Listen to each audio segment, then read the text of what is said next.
కార్యక్రమంలో పాల్గొన్న ప్రభుత్వంలోని పెద్దలందరూ,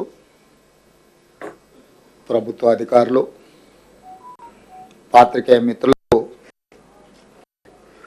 ప్రజాప్రభుత్వం ఏర్పడి సంవత్సరం పూర్తి చేసుకుంటున్న సందర్భంలో మీకు అందరికీ మనస్ఫూర్తిగా శుభాకాంక్షలు.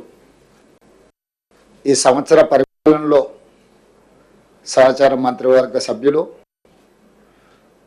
పార్లమెంట్ సభ్యులు, శాసన మండలి సభ్యులు, శాసనసభ్యులు, అధికారులు అందరూ, పాత్రికేయ మిత్రులు అందించిన సంపూర్ణమైన సహకారంతో తెలంగాణ రాష్ట్రాన్ని అభివృద్ధి పదం వైపు నడిపిస్తూ ఇతర రాష్ట్రాల వాళ్ళు తెలంగాణ రైజింగ్ అనుకునే విధంగా కార్యక్రమాలను చేపట్టి వాటిని ముందుకు తీసుకెళ్తూ రెండవ సంవత్సరంలోకి మనం అడుగుపెట్టబోతున్నాం.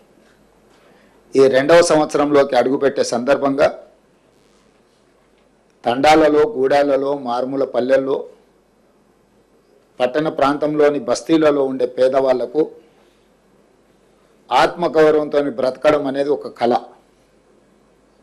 ఈ కళను ఈనాడు కాదు, ఆనాడే శ్రీమతి ఇందిరమ్మ గుర్తించారు. అందుకే ఇందిరమ్మ రోటీ కప్డా ఔర్ మకాన్ ఈ నినాదంతో పేదరికాన్ని నిర్మూలించడం ద్వారా కూడు, గూడు, గుడ్డ ప్రతి వాళ్ళకు అందించాలన్న లక్ష్యంతో పాటు వ్యవసాయ భూమి ఆత్మగౌరవం, గ్రామంలో గుర్తింపు ప్రతి కుటుంబానికని గుర్తించి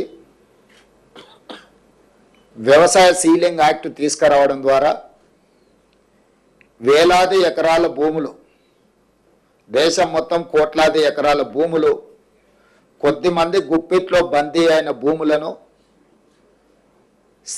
అగ్రికల్చర్ సీలింగ్ యాక్ట్ తీసుకురావడం ద్వారా ఈ భూములన్నిటిని కూడా ప్రభుత్వం తీసుకొని ప్రధానంగా దళితులకు, గిరిజనులకు, బలహీన వర్గాలకు పంచిపెట్టడం ద్వారా వాళ్ళ ఆత్మగౌరవాన్ని పెంపొందించింది శ్రీమతి ఇందిరాగాంధీ గారు.